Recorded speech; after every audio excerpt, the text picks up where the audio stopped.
আলাইকুম। নিজের গাছে লেবু কাটছি, যে দেখতে পাচ্ছি লেবুটা কেটে নিচ্ছি। এইমাত্র গাছ থেকে নিয়ে আসলাম।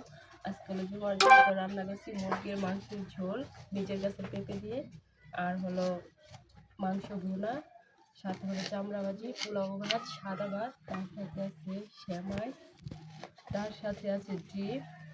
আর এখন এইসব খেতে লেবু কাটছি। এই যে দেখতে পাচ্ছ লেবুটাকে অনেক সুন্দর করে কিন্তু কেটে নিচ্ছি। কেটে তারপর কিন্তু মাঝখান থেকে একটা ফাড়া দিয়ে দিব। এই যে দেখতে পাচ্ছ। আর এটা হলো নিজের গাছে লেবু, অনেক লেবু আগে পরে খাইছি, যে লেবু খাওয়ার কোনো শেষ নেই। তো আমি কিন্তু এখন নিজের গাছ থেকে লেবুটা নিয়ে আসলাম, একদম বিসি নাই। আর লেবুটা খাইতে কিন্তু খুবই অসাধারণ লাগে। আর এই লেবুর খালটা খাওয়া যে এত মজা, যেটা বলার বাহিরে, অনেক অসাধারণ একটা স্বাদ আসে লেবুর খাল খাইতে। তো খাল খেলে কিন্তু খুবই ভালো লাগে, অসাধারণ একটা সেন্ট আর লেবুটার মধ্যে।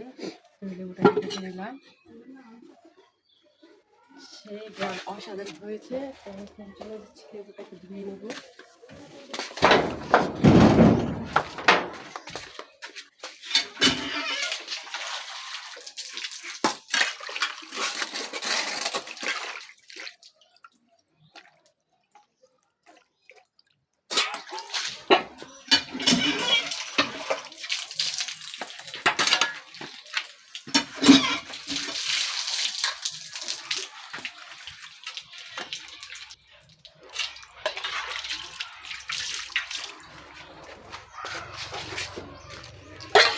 টাটা।